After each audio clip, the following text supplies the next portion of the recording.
a white, a black, and a red, and a white, and a black, and a red. You have a three-way coming in from your hot leg side, and you have a three-way going to your switch leg side. This is your standard 4-wire box. You have the same remote switch, meaning you have a black, a gold, and a silver screw, and of course your ground. So with this, it wires up the same way as your remote over here does. You're just adding an extra black wire, or an extra red wire, sorry. So when you're wiring up a 4-way in the center, it wires up the same way as this switch. You're just adding an extra red wire because you have a red wire coming in and a black wire coming in. Versus on the 3-way over here, you have 2 blacks. You have your black hot leg, your black traveler, and only 1 red. You have 2 reds here, but they go to the same screw. So again, I'm gonna start with my ground because it's the most finicky and requires the most mobility of the switch. So I'm gonna do it first. Again, I'm going to pinch it around.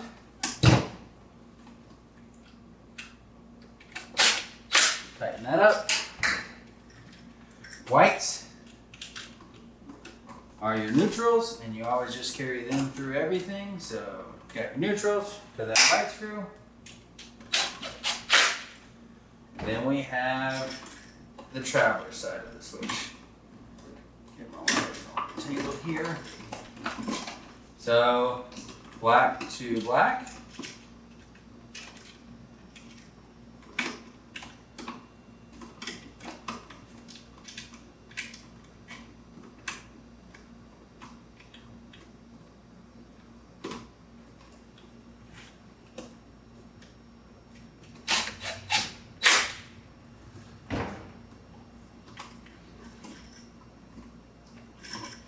And red to gold.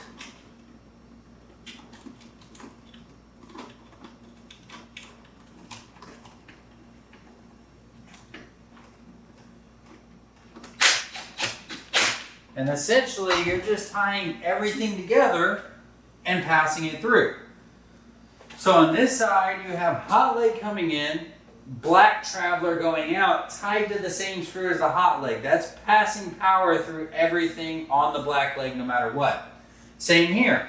You have black traveler coming in, black traveler going out to the switch leg. That's getting power to this switch and then sending the same constant power to this switch.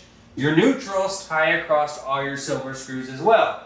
So now you have a hot neutral here, a hot neutral here, a hot neutral here, going to all your switches, and your neutrals will just simultaneously pass through everything and go to here, and then this traveler will go back and forth between each switch as kind of a signal wire. If there's power here, then it knows to opposite every switch in the series. Vice versa, no power there, everything just is up or down. So I'm going to clean up these wires, get all this back in the box. The location of the switch, read it, make sure it's facing up, because normally a 3-way or 4-way doesn't matter, up or down. With the smart switches, it does matter. Again, we're tying the blacks all the way through. That is going to give you a hot leg to every leg. We are tying the hot legs all the way through. That is going to give you a hot leg to every switch. We are tying the neutrals all the way through. That is going to give you a neutral leg to every switch. So, with that being said, we can now operate every switch, turn it on here, turn it off here, and turn it back on here. Now, I don't know if you can see this or not, but the indicator, no matter where you hit it, will affect and show at every location. Now, that is a simple installation of the Decora Smart Switch by Leviton, specifically the DW6HD.